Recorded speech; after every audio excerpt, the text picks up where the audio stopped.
everybody. Welcome to Playbook by Laserforce Loveland. This podcast is a platform for laser tag players to geek out about strategies, stories, and ongoings in the Laserforce scene, and for you to join us as another player at the table. My codename is Mischief. I'm a player from Loveland, Colorado, who loves to talk about tag, and tonight I'm joined by @SimplyOK from Loveland, Colorado, my friend and teammate. Welcome on, John. Hello. How are you, Luke? Doing good.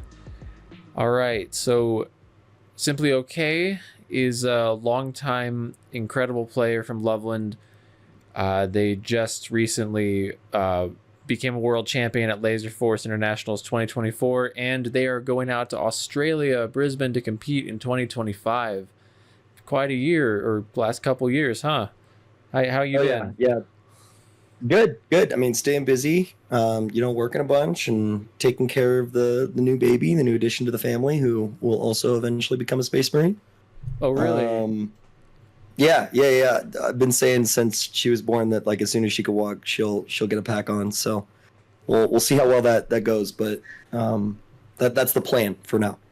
Absolutely. She's been crawling around trying the packs on, like she's getting used to the black light.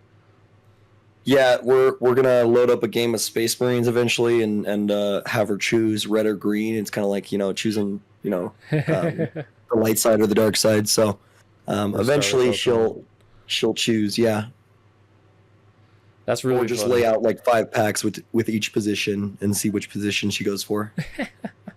That's incredible. I remember before she was born, it was almost like we were all like, yeah, she's going to be the next great laser tag player. And maybe you didn't want to, your wife didn't want to like put that pressure on her, but now you guys are totally owning it. Oh yeah, absolutely. 100%. Like, sorry, you will be the next great laser tag player. Exactly. Got to start them young, in all seriousness, like, doing good. The laser tag has been, it's been crazy over the past year or so, especially with this past Nats and planning for this upcoming Nats. It's been craziness mixed in with life. So I'm excited though. Looking back on this last Nats, really excited to see what I'm going to do as an individual player, but also like what Loveland's going to bring to the table, as well as just the U.S. in general. So, I don't know. I'm excited. Talk a little about that, because coming into Nats 24, in your interview, you had said like you want to establish that Loveland is a serious part of this tournament scene, and you seemed eager to prove yourself. Like, what's going through your head right now as you're approaching this and after winning this last tournament? Yeah, I mean, Space Marines has been a key element in my life for, since I've been playing it, 2016. Doesn't seem like that long, but for me, it's pretty damn long, And I've put so much effort, so much blood, sweat, and tears into Space Marines, and Loveland being one of the newest sites, if not the newest site, I want to put our name on the map. I want to make sure that when they hear Loveland is coming to play, that they don't, shrug us off their shoulders. I want to show that we're here to play. We're here to compete. That we're in the running for number one. So. Past this last Nats, I think that, we did have significant advantage with home field, but I still think that the team that we brought, you included, was like the strongest team that Loveland has ever had. And honestly, even if we don't bring in the near future a team that strong, I think in the next couple years we could have a team that strong, if not stronger. Just with how we are training and bringing in new blood and new talent, and that new talent is getting more experience. Obviously, they need to get more experience with the tournament scene as a whole, but I think that we have a lot of potential. And as long as we train correctly and keep our mentals up, I think Loveland is going to be a very heavy hitter here pretty soon. Oh, I love to hear that, just being part of the Loveland scene. And it's definitely encouraging to see how many Lovelanders are going out to Australia this year, yourself included. Yeah, we have like 9, I think 9 or 10, something around there. Yeah. And it's not just like people being like, oh, I want to go. It's like they're purchasing tickets. Yeah, I'm already booked up, ready to go. Still got to get my passport. I have my appointment tomorrow morning, so gonna get that finalized and Woo! head my way over to Brisbane. What are you most excited for? I think honestly, playing against some of the greats, like obviously there's Rusty, right? Like, He's all right. been playing for so long, has 8,000 plus games of laser tag. His name's been set in stone, and even though I might not win every trade or every game or every match against Rusty, I think it'll be valuable experience to help not only me as a player grow, but me as a teacher to grow, to teach the new talent, and also help the new talent that is going to Brisbane to be better. Also, playing against Caleb and Tragedy and all of those players, I think it'll be great experience. Yeah, I'm definitely hearing a theme of legacy. One for like you wanting to establish your legacy and the Loveland legacy, and honoring the legacy of these other players and the legacy of the Brisbane site, honestly. Yeah, I mean, ultimately, I feel like it's the majority of most of everyone's goal to make laser tag not just like a side hobby, but turn it into a sport. That's one of my goals. I want to see this grow into something bigger. I want laser tag to be recognized not just by Space Marines players, but by other people. It's one of the reasons I'm guessing why you do the podcast, right? And make videos is to get it seen by the world.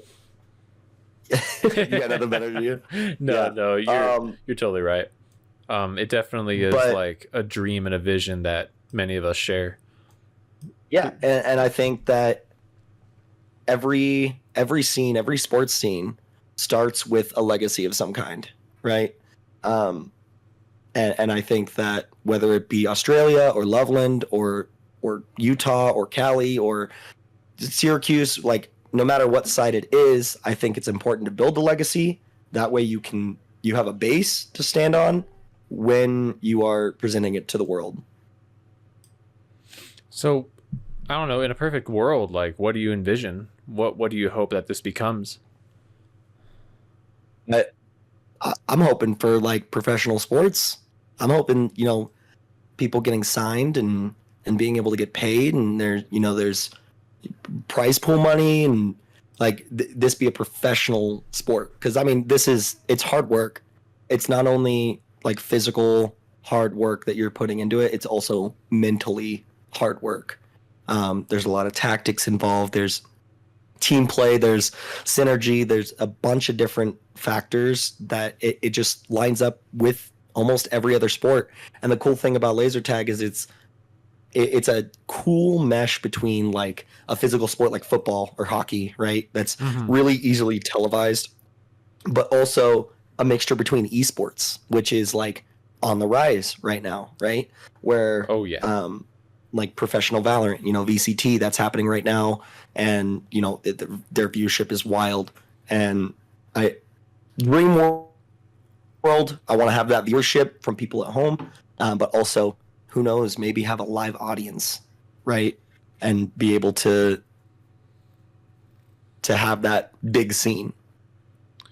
Dude, I absolutely agree. And there's so many ways that I'm thinking about how on earth do we get from where we're at now to that point. There are some things that may, like if it becomes too big, there are some trade-offs that may happen, like our small community of friends with the way it is right now. If we ended up with tournaments where there were thousands of people crowding in to try to play at these things and it got really competitive, the scene may change in some ways. But I think we do want that, because how cool would that be? I mean, even this last one, just having the professional looking stream, the way that guy next door was commentating, and the seriousness that people got to take, and even us getting to actually be like genuine competitors, like having that shot to strategize and practice. Yeah, it's an intoxicating feeling, and you really have worked hard to put in to put in the effort to craft yourself as a player. Well, yeah, I thank you. It's very rare that I get any spotlight, but that's okay. That's not what I'm looking for. I'm looking for Space Marines as a whole to get the spotlight. I want to see. I'll make the analogy again. Like I'm a big Valorant fan, so I've been watching VCT and whatnot, which is the professional tournament. And I really feel like we could get to that level. There's a lot of steps that need to be taken to get to that level. A lot of big steps, but there's a lot of little steps that we got to take first before we can take some of those big steps. That's an interesting thing you said, that like the spotlight, you want it to go on laser tag, but it doesn't really go on you that much. That is definitely part of why I wanted to get you on tonight. I wanted to kind of hear your story, talk about, the tournament we went through as Loveland Phoenix this last year, and talk about what you're hoping to get out of the upcoming tournament. Would it be all right if we focus on you for a bit? Absolutely.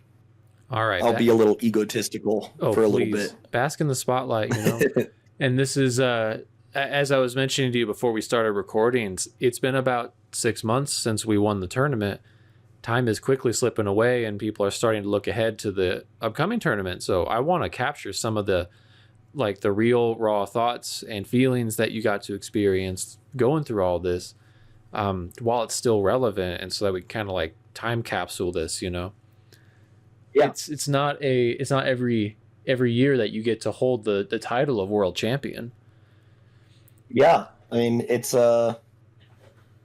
wild. Like it's still it's hit me, right, that like I got to be in a tournament that I won, and not just any tournament, like an international tournament. Though I do wish the Australians came. It still is really awesome. Definitely riding on that high a little bit, and trying to keep my head up for the next one. Yeah, 100%. Because there was a lot of lessons that I learned with the last tournament. So, yeah. So tell us a little bit about your origin story. Simply okay, like starting from the Memosaurus days, your training period, all the way up until we really got to host. Like, what was all this like for you, and what was your evolution? Well, I started out. One of my best friends worked at Loveland Laser Tag, and I thought it was a really cool place, so I decided to try and get a job there. After months of trying, I finally got a job there. And after about a month of working there, Caleb, otherwise known as Slaughtermelon, was like, hey, we're going to be playing this game mode on our members night. You should definitely try it out, because like you're playing in public games when you're off the clock, like you're just grinding laser tag all the time. You should play some Space Marines. And I was like, sure, I'll try it out. I had no idea what world I was hopping into. Who does? It was so difficult starting off, because there were so many rules. I was so confused.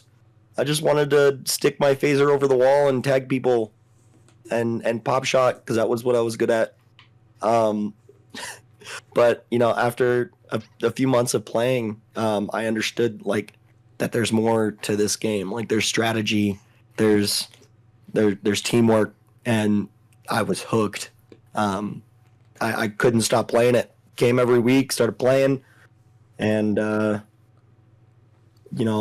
Josiah, the Fear Turkey, he was a big role model for me in terms of play style and how to conduct myself in game, and a lot of my play style is built off of his. I've modified it heavily to fit my needs, but Um, my playstyle is mainly based off of his, and Josiah was kind of my mentor, helping me out, talking to me after games, and it just grew. And then participated in my first tournament. Can I ask you something? Detroit. I went to Detroit for a East Coast tournament. It was my first tournament ever. It was an away tournament, and man, I got my butt kicked. I got absolutely destroyed by the wall. And it was a great experience because I got to learn how other people play, how these other sites are playing. And it gave me a little bit of perspective on the laser tag scene just with that one tournament. And I think from there, it just kind of exponentially grew. Yeah. Can I ask you something? So what's up? When you first got into the tournament, when you first started coming to our members' nights, I remember distinctly the consensus between like, I think like me, Joe, Josiah, Caleb, we were kind of the top members at the time. We all began to see you as hitting that top 5 range at our site within a very short amount of time. I mean, it must have been at like 6 months. You were already in that top tier of player. What do you think contributed to that? And are you aware that we viewed you that way? I'm not aware you viewed me that way. I viewed myself as like a B tier player. I didn't see myself as anything higher. I think what mainly contributed to it was one, like talent just with my speed, because that's one of my big factors is my speed. I'm very fast. You are very fast. And so that helped me in a lot of situations. But I think being able to think on the fly was also another one. Being able to come up with weird solutions to problems in mid-game. Yeah, I've definitely noticed, like, I wonder if your experience with online gaming was a factor at all, because you've always seemed really invested in teamwork-oriented games, and your communication, the way that you, like, utilize your position in a macro sense it seems like it comes pretty naturally to you. Yeah, I think that could definitely play a factor. In those games, I definitely act more of like an IGL is what it's called, in-game leader, which is weird because like out of game, though I do show leadership qualities like for laser tag, I'm not that, like I don't view myself as a leader, like I don't captain or anything like that. But in game, I'm able to like rally, like I'm able to rally the troops somehow. And I think that maybe the online games do contribute to that. I feel like when I'm a little bit more in control in game, I'm able to manipulate things a little bit more. And sometimes that can turn the tides. Yeah, I could definitely see that. And of course, like you've been working all these years on building up your depth of knowledge of the game, and you've come up with new trick shots, ways to utilize, manipulate walls and mazes. I remember us going out to Detroit that first year. That was 2017. You came out and that was 2017. Yeah, you played scout for us. And I remember that you picked up that tower area really, really fluently. But it was very different. Like Detroit is so polar opposite of our maze. It's so much more about getting a good hit diff than eliminating the medic as quickly as possible. And that did seem to rocket you a little bit after that experience. Yeah, I think that having a different play style, like a different arena where it forced me to play differently, made me view the game a little bit more in 3D rather than like two-dimensional like I was looking at it. Mm-hmm.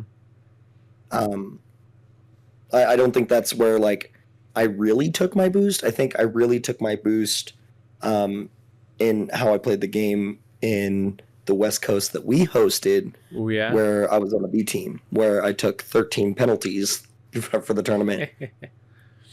Tell us more about that. What was that roster, by the way?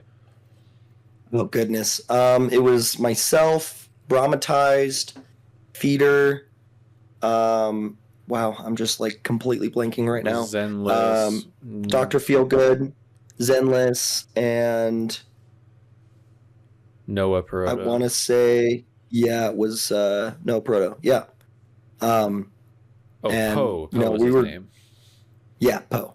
We were giving it our all, and I mean, at the time, you know, the majority of the players on the B team were, you know, B tier. It was like a solid B team. We weren't expecting to take first or anything, but still taking those losses were really hard for us, especially since it was like our home arena and it was our first time playing against other people in our arena.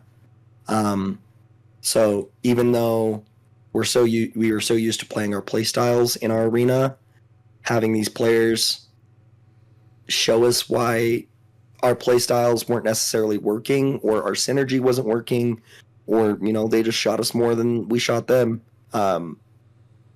It I think it taught me a lot, and I definitely think it taught, you know, Brahmatized and Feeder and the rest of the team quite a lot as well, on the basics of Space Marines. Yeah, that was it was so crazy because at the time, 2018, we had felt like we had learned so much, and we have come so far since then. I mean, that feels like very early times for our scene now. Little did we know the rest of the scene was also learning things. What do you mean? I mean, like little did we know, like, you know, Detroit and Syracuse, they were also learning how to play even better. So even though we were learning and we were getting more experience and getting better, the rest of the scene was also getting better, and so we had to find a way to help our growth exponentially. I want to ask you about 2021 Syracuse. Because Oh boy! that was, just from my perspective, it was a real grind for everyone on that team, regardless of who you were or what role you played. And Yeah, it was great to have you out. I want to hear from your end a little bit. yeah. I mean, it was a hard tournament. The Syracuse, that arena, it's for me, it's hard. I'm so used to our arena because we have, you know, 3 floors, and so I'm constantly looking, you know, up and down, and not only just left and right. And so having this just 1 floor arena, I think it messed with me. And you know, the Syracuse players, that whole tournament, except in finals, I believe we're doing the random draw.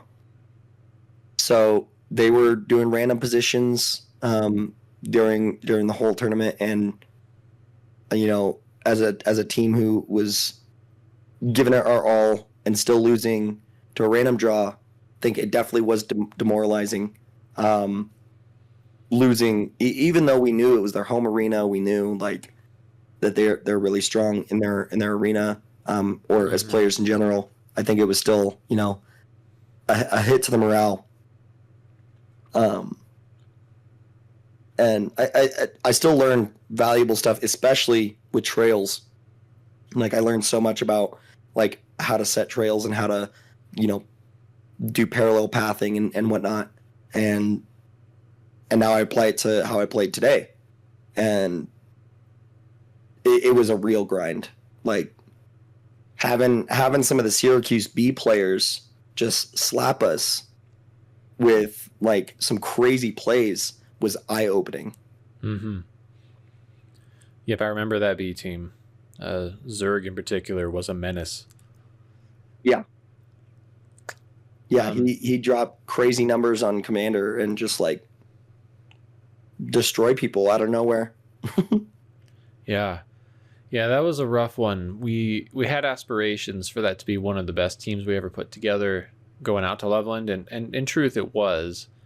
But that didn't mean that the competition wasn't easy to overcome. You know, that was the first tournament where we had officially lost Slaughtermelon, and he transferred to another site. So he came in with on another team to play against us, and he knew our play style. A lot of the California players merged into one site, so their strength was combined quite a bit. And then yeah, the Syracuse A team was unbeatable that tournament. I'm pretty sure. I don't think they lost a thing. I And don't know if I ever got a medic hit on Applesauce or DK, which because they would swap medic and ammo, and I don't think I ever got a medic hit because of the way they played. They were playing so smart. I could never tag them. yeah, with the way Odin defended as well. And we started you out on Yeah. Scout. I think we Scout Commander was kind of the Commander, where we yeah. started you. In practice, I was playing Commander and I was doing pretty well. So we decided to roll into the tournament with me Commander, and those first few games I was just getting reset and I just could not figure anything out. So I was like, man, I need to play something different. I can't, like, not only is the pressure just too much for me right now, but I'm not putting up the numbers that we need or getting the hits that we need to make big plays. And so I swapped over to Scout, and same thing. I just wasn't putting up the numbers. I felt like a walking reset. So eventually, we landed with me on ammo, which ended up working out a little bit better, at least for me.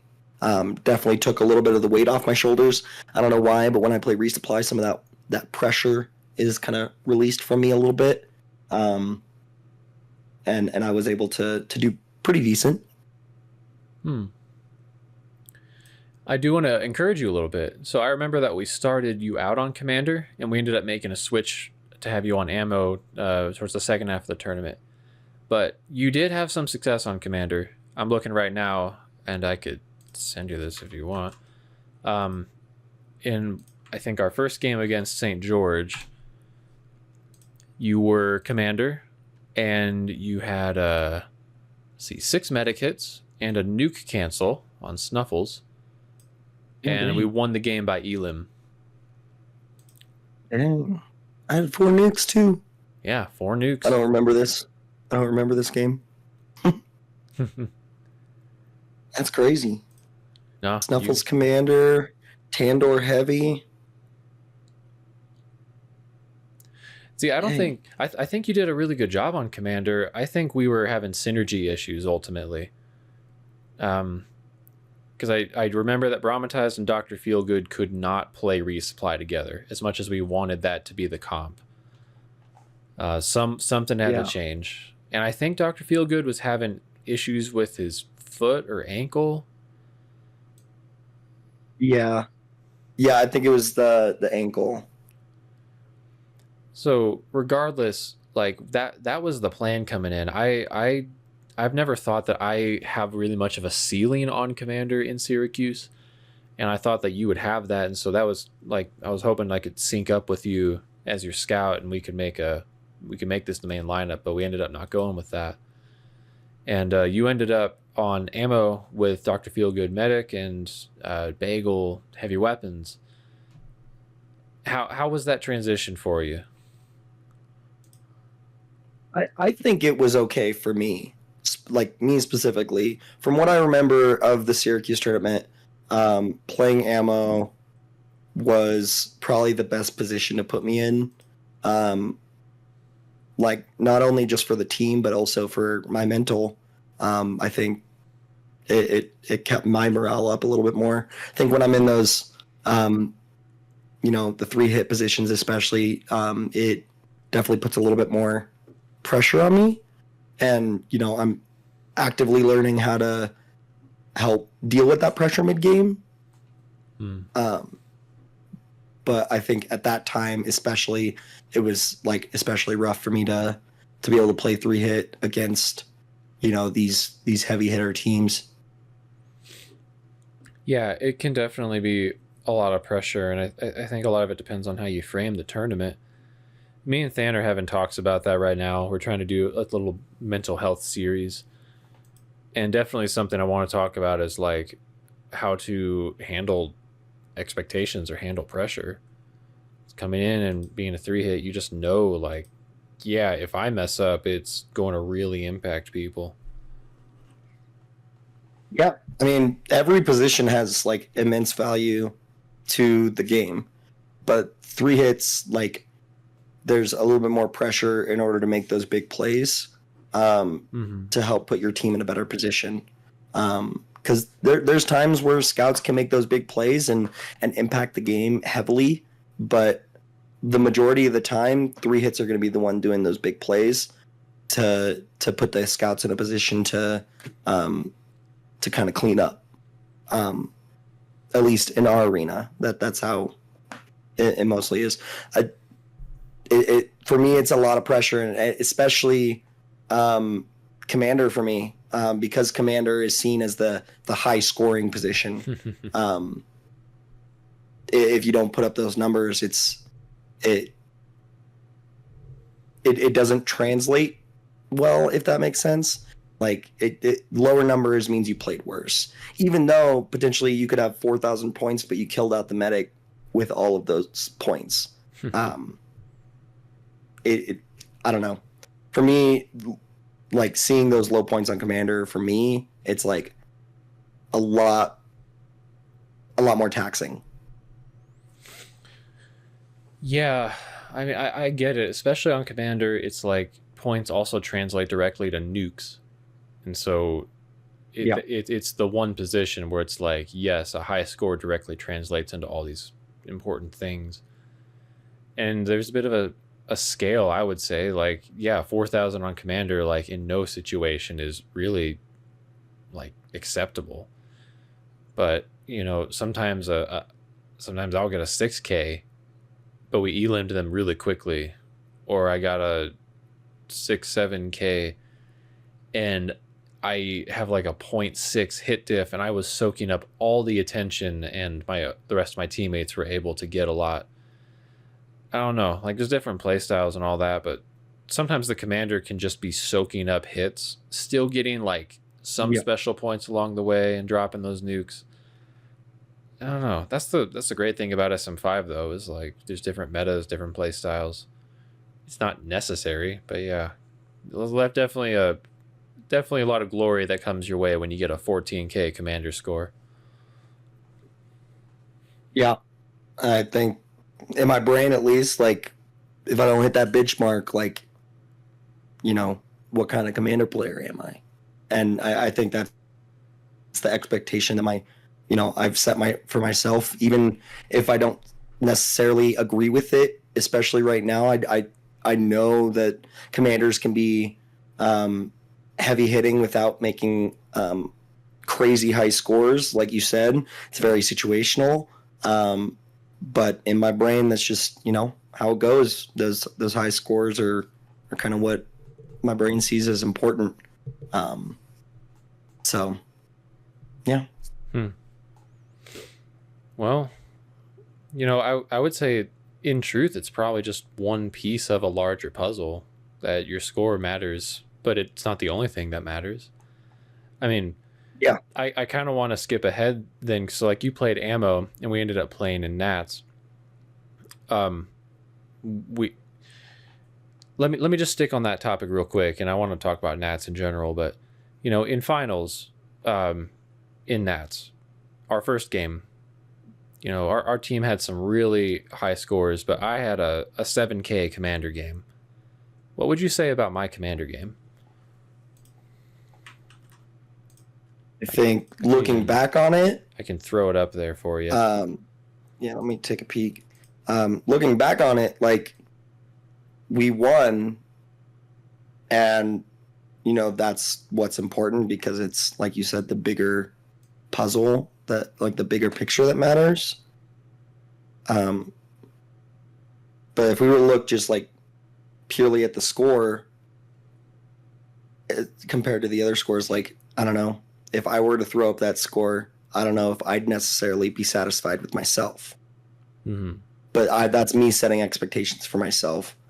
I don't know how you viewed that game, but that's just kind of where my mental is, specifically with commander. Literally any other position, like if I put up a 7K, I'm hyped. Yeah, because that's like the expectation, right? Commander, this is like a low range score. Yeah, especially in like a finals game, right? Where like those high scores can matter even more. Those nukes, like in a high stakes game where both teams, especially this lineup, like we were playing against Cedar City, who ended up taking second, like it's a heavy hitting team. So even though we elim them, like the game is ultimately viewed as, or like, let me backtrack a little bit. It's going to be like a longer game, so therefore more chance for points, and not seeing those high points for me. If I were to play Commander, it's like, man, what could I have done to like score more points? Why was I not scoring all these points? Like, to me, it felt like I was just sitting back and doing nothing, even though I could potentially just be sitting there soaking up damage, like you said, and distracting while, Josiah as the heavy goes in and gets, how many medikits he didn't get any medikits that game. No, you got no. nothing. It was Ghost. Jarrett took 11 medikits. That's right.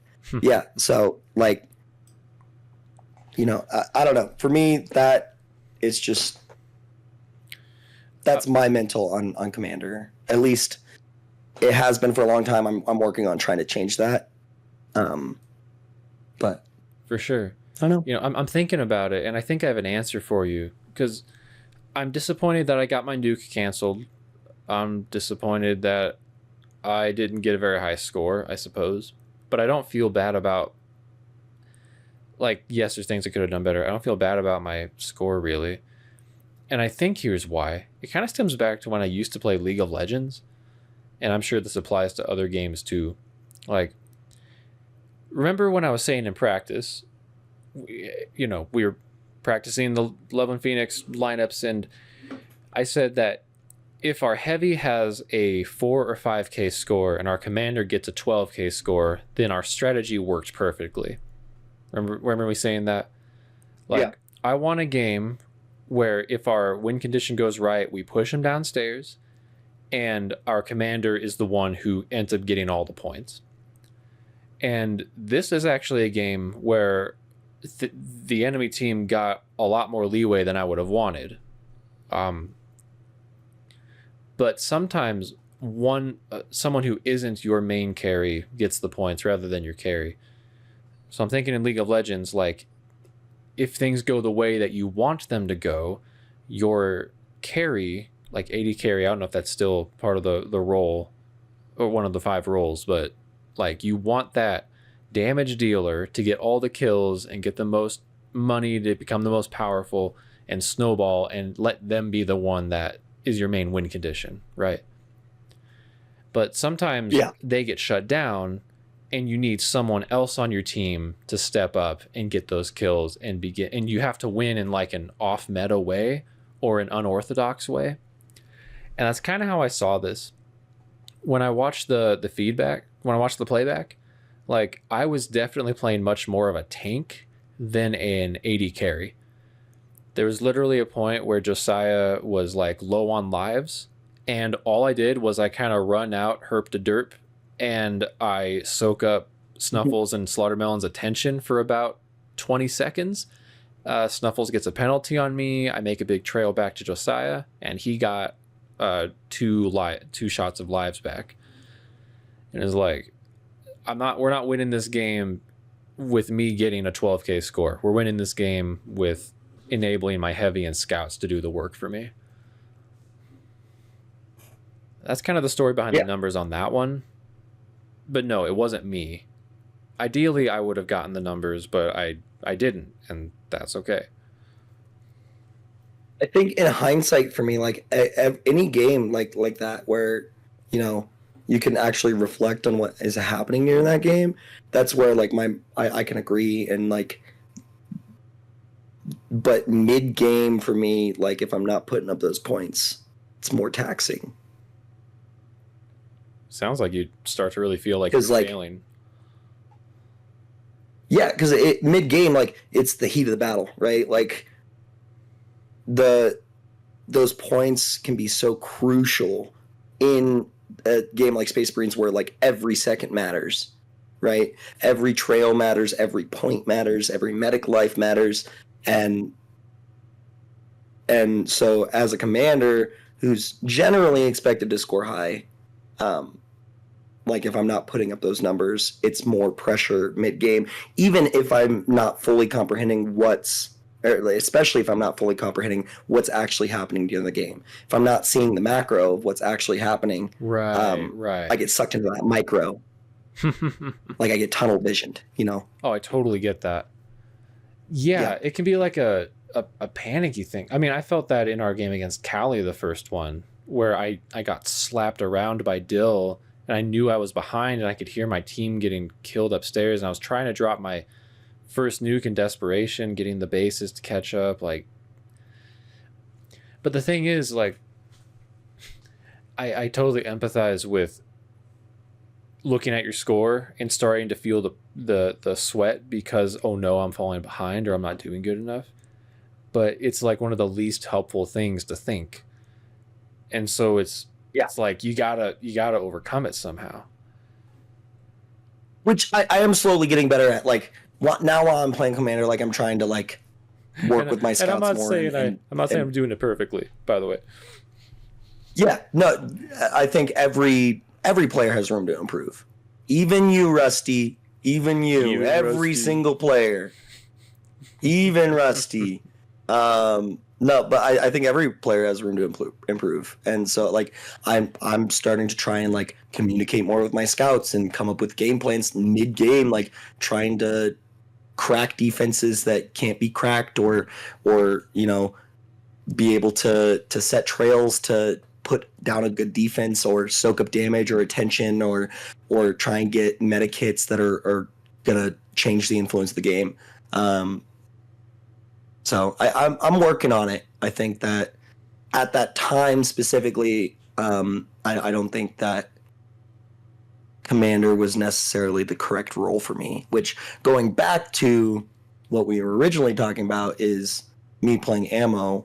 I don't know. For some reason, even though resupplies can be some of the most stressful that you can be because everyone's coming back to you.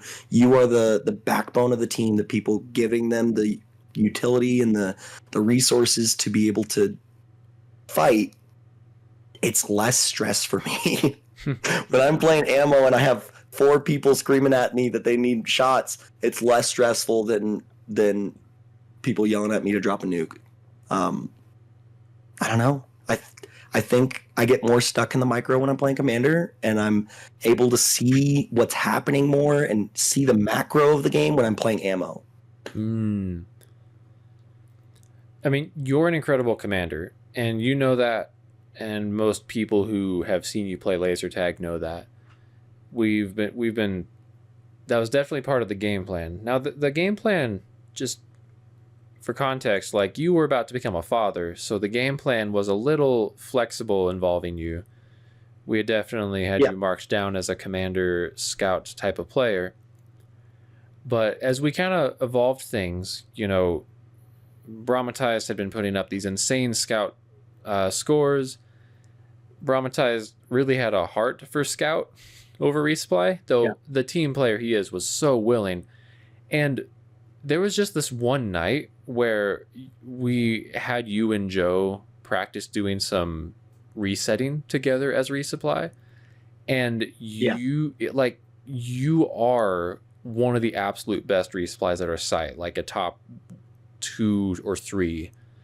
And I had that statistically down. I also had you down as one of the I mean personally I think you are, I told the team this, I think you're the number 1 scout at our site, even above Josiah, personally. With the way you choose to view the game with the macro, the way that you synergize with 3 hits. That was something I was really excited about. But you had the macro down on ammo in such a way that synergizing with Joe, I mean, it unlocked our team. It really provided this incredible... We had stability to get our resupplies quickly in the back line, and gosh, you guys were fighters. You knew exactly where to go. Please I don't think I've it. ever seen Joe hustle as much in a tournament or in games ever than I did see him hustle this last Nats. It was awesome, and playing Resupply with Joe was fantastic. Like Joe's been playing for a long time. He understands medic. He's like the best medic at our site. Like statistically, I'm pretty sure he's just like he understands the game. He understands where he needs to stand. He understands like when he needs to get a shield or when people need to get resupplied versus when they just need to go out and fight for a little longer so our heavy can get a couple more resupplies. So having someone who had the knowledge in that medic role was really nice, but also like my past experiences, especially playing ammo in Syracuse, taught me a lot about ammo as a whole. So somehow me and Joe just clicked, and it ended up working great. Like we were able to keep three hits out by ourselves, which was nice. How do you didn't have to keep yelling, Josiah, help us? So wait, I've got a plan. Josiah. Yeah, exactly. So it was nice. I think that playing ammo with Joe was a fantastic experience, and now I don't know if anyone can beat that. I don't know if I'll ever get a medic like Joe. I think it's probably a little insulting to the scene as a whole to say that you two are potentially the best resupply duo I've ever seen. But I think in context, the Loveland Arena requires a very specific set of skills and tactics out of the resupply. There's very little safety involved. The board flipping, I don't think I've seen it at any other site in the world. The way that the resupply sometimes have to just yeet into the enemy team and hope because they hope that their heavy has taken it. The way that you have to communicate and double and reset off of 3 hits, like it happened a couple times in Syracuse. It's very rare though. But yeah, it happens a lot in Loveland. And sometimes the board flip is crucial in Loveland to be able to take the space that you need. If you were to like describe the way you choose to play ammo, how would you do that? I'd say my first priority is holding space. So as the ammo, I'm the last line of defense against the medic. So if I'm able to hold space, enough space to where they can't run in on my medic, then I'm happy. I think that holding ground is like priority number 1 for me. Number 2 is like checking for the stability of my team. My heavy, my scouts that are protecting my second floor in the Loveland Arena, my commander who's like going to be coming back and needing a few resupplies, like understanding how healthy everyone is and where those puzzle pieces are coming in at what time.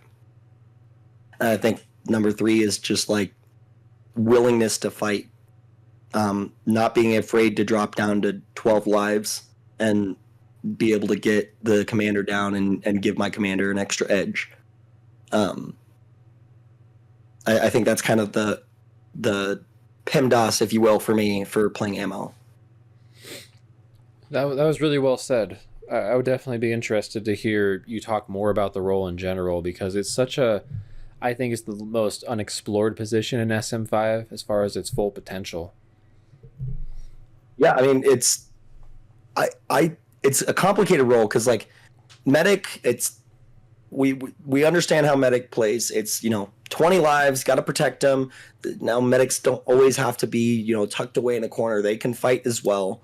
Like they're a member of the team. They're able to defend themselves and potentially take shots in the midfield. But it's rare to see that.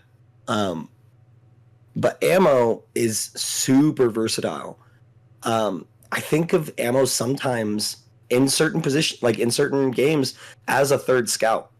Like you have unlimited ammo. Even though you don't get that rapid fire, you have unlimited ammo. You don't have to worry about going back and getting resupplied for ammo. You just got to worry about your lives. You just got to keep an eye on the lives, and that's it. And ammo only having those limited amount of lives, I think, like it puts the ammo in, it can put the ammo in really, really good positions. Because if your team is struggling to take some midfield ground, your ammo is able to help. Give you the man advantage, give you the gun advantage, and be able to help turn the tides in the midfield, which can produce enough momentum to push your team forward. And you know, ammo, especially if your team is doing really well, is going to be a lot more needed than the medic. So, like I said, like having 4 people scream at you to give them ammo, it's stressful. You know, I think having you and Josiah and Jarrett and Bromley looking at me saying, "I'm at 2 shots, like give me ammo now," like. At those times, I have to pull myself away from the fight mentality and be more of the support beam. It was really good for your skill set, as we've talked about, with like your ability to be what'd you call it, on the field leader? IGL, IGL, in-game leader. I mean, you really do have that quality. You are supportive of people. It gave you a position where you got to sort of be a kind of in between everything and helping out where it was most beneficial. You and Joe synced up really well the whole time. Yeah, it's very fun to watch. Honestly, like watching you and Joe is one of the most interesting and entertaining parts of watching our team play because of how well you two sync up. Was there a game or a team like that you were most proud of with your performance as the ammo? Like playing against? Yeah, where you were really proud of the way that you played in those games or that game. I think definitely Cedar City. Playing against Cedar City, we knew how Caleb plays. Like being a Loveland player, we know a little bit more about how he plays, and so a lot of our game plan for the resupplies was how do we keep Caleb out? Mm-hmm. We like if we keep him in here, it's going to end badly, right? And so a lot of our game plan, a lot of our synergy was built around how do we keep Caleb out? How do we keep a commander who's going to be constantly pushing us and grabbing our attention away from our team and creating space for his team? How are we going to keep him out of our ground? How are we gonna hold it, right? And I think us being able to successfully do that and shut down a lot of the big plays that could have happened was great, and it felt really good. Because like Caleb, he's a damn good player, Mm-hmm. and I'm sad he left Loveland. He needs to come back, but you know, Snuffles and Thunder and Metalface and Chaser and Meds, like they all did phenomenal. It was a very, very hard matches, and I'm just happy that we were able to pull out the win. Dude, 1,000%. All the respect in the world to Caleb and the team that he pulled together for this tournament. I mean, even just the way that he Thunder and Snuffles were training up Metalface and Chaser to play their roles. Like they invented new metas. They were very creative. And man, like let's talk about that finals game. Because like you had a great tournament all throughout the week. Like you had played some Commander. Dude, you had like some of the quickest elims in the tournament on Commander. But I think the quickest game was me on Commander. I think it was against St. George. St. George, yeah. Yep. I think it was a 3.5 minute game. Dude. 3 minutes 40 seconds or something like that. Yep, you and Braum. Crazy. Well done. But you also on ammo, you know, you it's really marked by you just had a really high hit diff through a lot of it, putting up lots of 4K, 3K games. But coming into finals, like, what was it like as we were entering finals for you? What was that final day like? Well, I mean, every other tournament, right, I have ever been to, going into finals not only was like crazy immensely stressful because like this is it. This is what like we've been playing. This is what we've been training for. Like, how do we make the most of it? Like especially with the tournaments that we thought we were going to do a lot better in. And this tournament, going into it in first seed, was a crazy feeling because at that point we had only lost we lost 2 games, but we hadn't lost a match. Right? No, we lost the 2 games in finals. We lost the final match of round. Well, we lost a game in round play to Cedar City, but we won that match. And then, yeah. Then we lost a game to Cali in finals. Yeah, that first game, that legendary game. Where yeah, talk about that real quick. That Cali game where we lost our medic real quick. We punched back real hard, and then it turned into like a slow crawl at the end. I believe you got your bases, and that triggered some very fun events in that game. Can you talk about that game? I got my base. Oh, do you know about that? Wait, no, I don't. Oh my gosh. Okay, so refresh my brain. The first game against Cali A in finals. Did we get pushed downstairs? Joe gets killed. Our team rallies. We fight back. We kill Applesauce out. They're at like 40 lives. We're at like 20. They're winning, and if they attack us, they're going to kill us out of the game. You and Josiah go downstairs. Josiah gets his bases on 1 life. Do you remember that? Yes, I do remember that. And that was cool. All this time, like, I think me and Brahm might have gotten I was upstairs with you for a while. That's right. You were just trying to reset your shield every time you got tagged. So I was just focusing on supporting you. Okay. Well, it was either Josiah or you. Like, you guys got your bases, and because of that, the guy on the loudspeaker said, "Green team is ahead by 500 points," which triggered the Cali Inner Peace to charge us and end the game. But without getting the bases, they were just going to sit there and wait it out. Well, I needed my bases too. Josiah got his last base at 1 life, and it was stuck at the base. They were on second floor and would be able to see him if he tried to run away. Mm-hmm. So he was just stuck, standing in one position, looking at them. And so he was calling for me. I still needed to go get my bases. So I ran downstairs, got my base, got both my bases, but I was able to give Josiah a shield to get away. So he was able to survive for a little bit longer. But I think you're right. I think me getting my bases put us on the lead temporarily.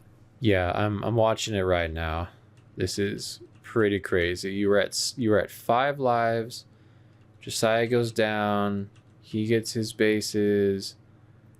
And then you are with me in the chamber. 3 minutes remaining. 3 minutes, chamber.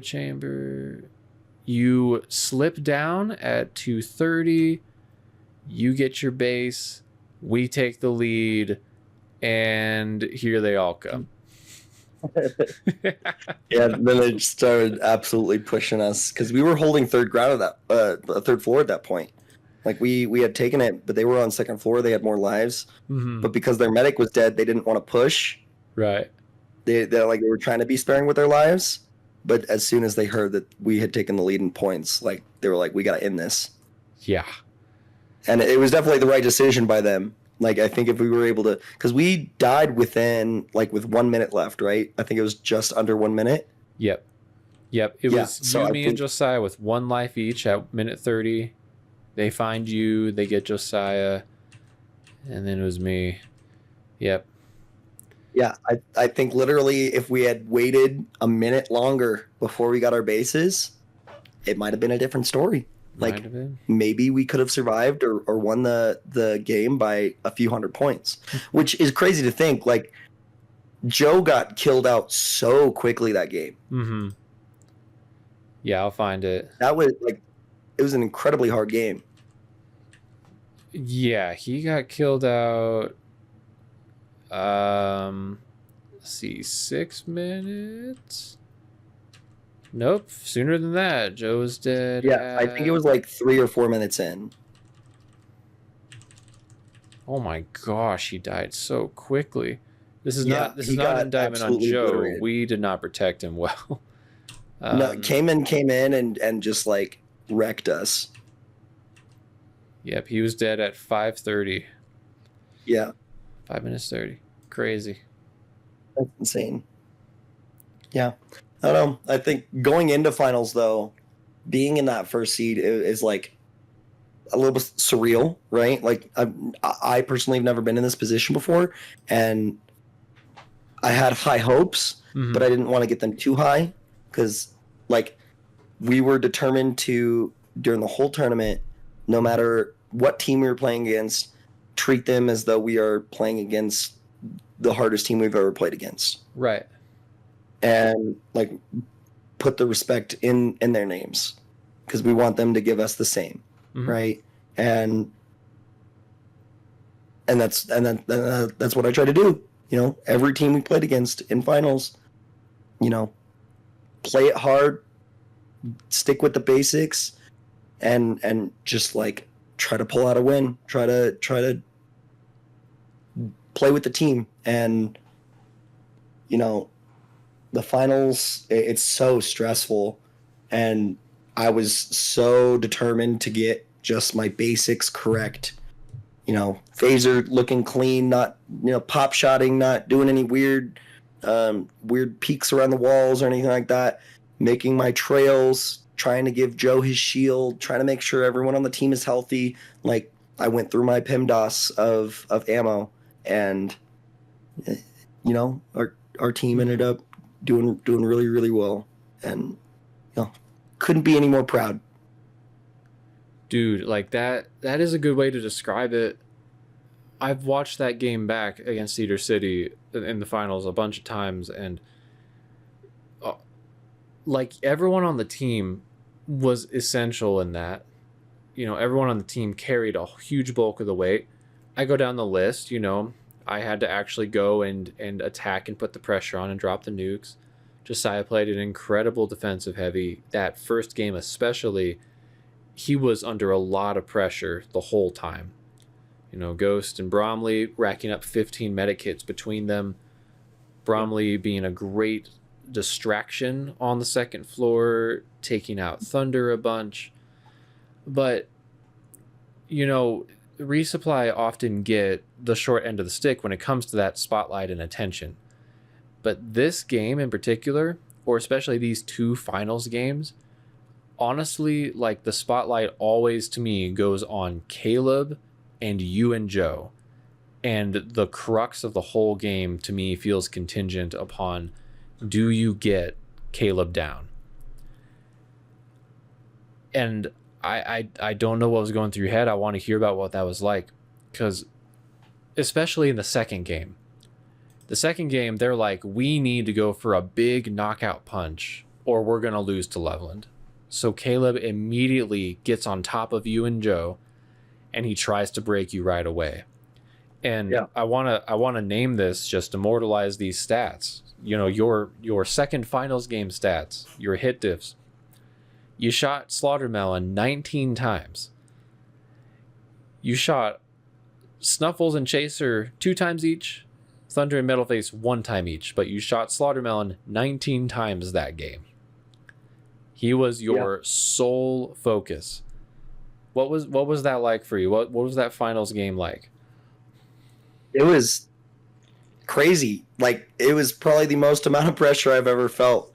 Like, having one of the best players come at you as commander while you're playing a resupply. It's like we had played them before, so like we knew that this was going to be a potential in terms of how he played or where he was going to be pushing and trying to score his points or trying to influence the game. And like I said earlier, like our strategy, a lot of it was built around how do we keep Caleb out. Mm-hmm. And I think us being able to execute that very well was surreal. It was awesome.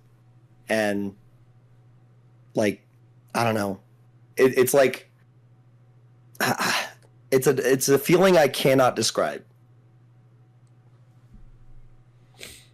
Yeah, dude. I remember seeing you. I think you got the last shot to officially end that game too. No way. Yeah. Like, I think you killed out Chaser. and that was it. That's insane. What was that like afterwards when you realized that Man, we'd won? pent up emotions, like just releasing, um, like so much work finally coming to that conclusion. Like it was exhilarating. It was exhausting. I was like crazy excited, hyped. I was, you know, I was sad that it finally ended. I was like, it was so many emotions at the same time. And, you know, playing since 2016, being named world champion is just like, it's nothing like I've ever felt. And I couldn't be happier. And I know I couldn't have done it without you or without Josiah or without Bromley or Jarrett or Troy. Especially Troy, him being our 7th was a huge blessing. And everyone on our team, like, it was awesome. And it was an awesome moment to share with, you know, my brothers. You guys are my brothers. It was amazing. Dude, yeah. I mean, I'm watching it back here right now as you're talking about it. Just the, you know, the little celebration, the way that just how happy everybody was, you know. Yeah. Dude, it was such an honor. And I will say, props to Cedar, because that was their 3rd match in a row. Yeah. They had to play back-to-back-to-back matches. And, like, because they were in 3rd place, and they ended up taking the match against against Cali to take 2nd place. And then they had to play us for the final. And, like, it was a crazy game. They were such good sports. Look at Snuffles coming out here. I remember that he told us officially Loveland is not so easy. Loveland's so hard. Exactly. Yeah, that's right. He did say Loveland's so hard. Yeah.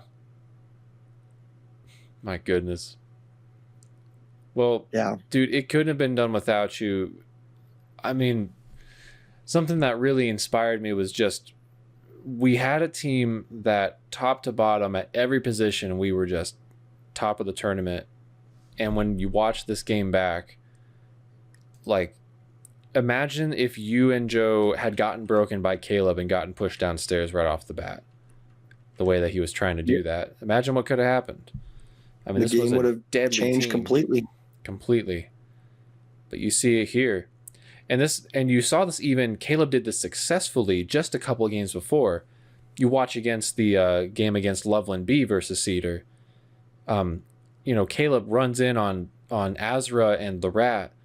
Azra downs him 3 times by herself, and then finally runs out of resets on that 4th time, and Caleb breaks them, and that changes the whole game. But the way that you two were resetting him and trailing back and forth, it really is, for those of you listening to this, just like, if you go watch Loveland Finals game, pay attention to just Simply Okay and Sergeant Tucker. It is, I think, is the best resupply play I've ever seen. Incredibly nuanced and very coordinated. Well, I appreciate the praise. It was a lot of hard work, and I'm glad that I got to experience it, and I'm glad I got to play it. And I'm hoping that this experience will help me in the future and hopefully help me with this upcoming Nats. I'm excited.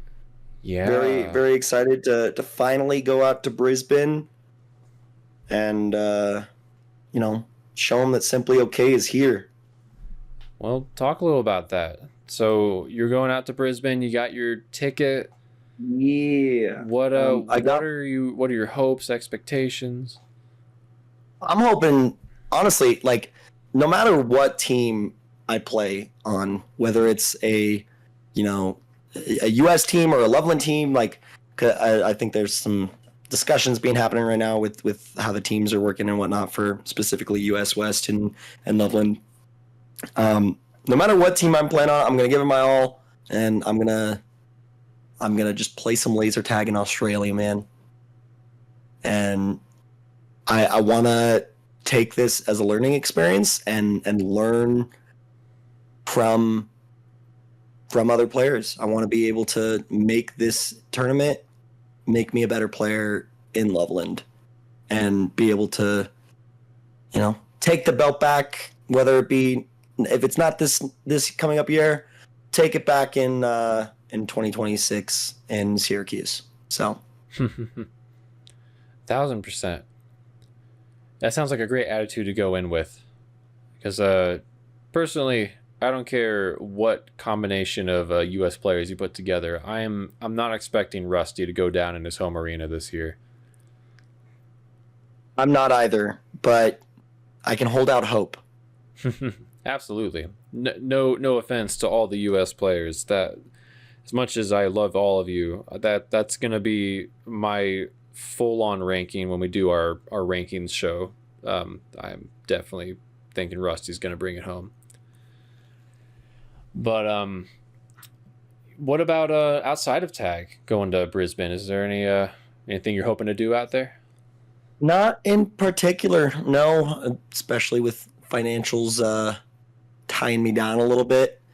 Can only really go out for the tournament. I'll be going out a few days early to help get some practice and whatnot, help learn the arena a little bit. Great idea. Maybe do some sightseeing, but yeah, going out there purely for tag purposes. Eventually, I'll make it out there for leisure. Absolutely, great goal to have. Even just getting to be in the city, you're gonna get to eat lunch at some cool places, I'm sure, and just experience the culture a bit. I would love to be there, and I was listening to the Resupply just today, and they're talking about how this is the last chance to ever see that site, the legacy of all of it. I think it's a great thing to go out and honor them. Yeah, absolutely. I think, it's the mother arena. We gotta hold it in high regard. Absolutely. All right. Well, definitely looking forward to seeing what the rosters are going to be and seeing how much you learn, what role you play, what team you're on for this. Definitely be interesting to see what role you end up playing based on the teams that are put together, because I could see you being picked up for Resupply based on this last tournament, but like I've advocated for, like you'd be great on really any role.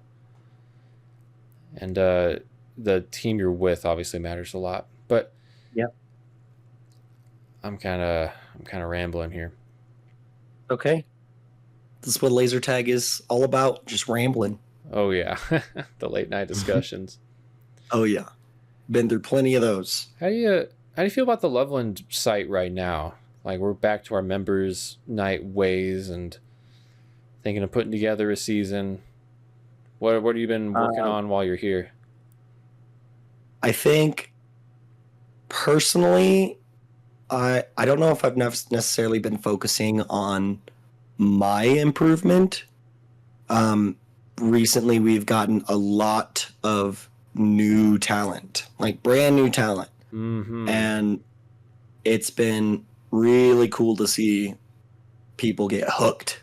Because I remember when I got hooked. And it's awesome to see. So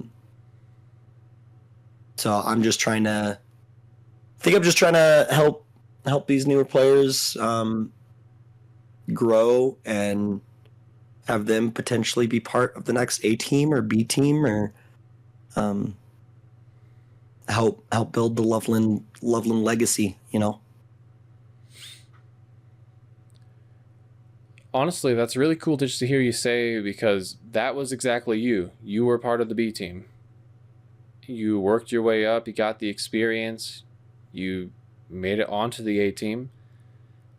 And even as, members of Loveland Phoenix will inevitably be unavailable or move on, there's there's going to be needs for people to step up. Yeah. And, I will say really quick, I forgot to mention earlier, I think one of the reasons why I'm a good scout, especially in our arena, back in 2018 when we had WCT, when we had West Coast, Scythe gave me scout advice that was not shoot people, don't get shot. Whoa. Are he you gave me allowed to actual share that on scout air? advice. Isn't that crazy? Yeah. It was awesome advice, and like I could not be more grateful to Scythe and to many of the other players who have given me advice, not only in how to play, like play style wise, but also like how to help the team.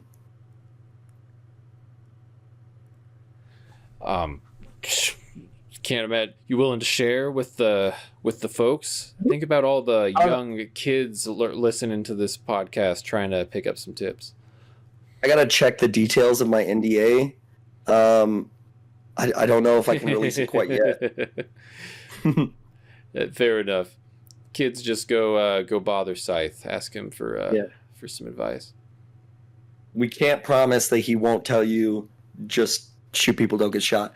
It's damn good advice, don't get me wrong, but see if you can squeeze some of the nuggets of knowledge that he has, because he's got plenty of those. Well, simply okay. Is there any other topics you're hoping to cover tonight? Yeah, I don't think so. I think I got my morale boost. Think I'm happy. Definitely. Yeah, I pointed out a ton of great stats, part of your legacy. You've done great. Is there anything, if there's one thing that you'd want people to take away from this episode, what would it be?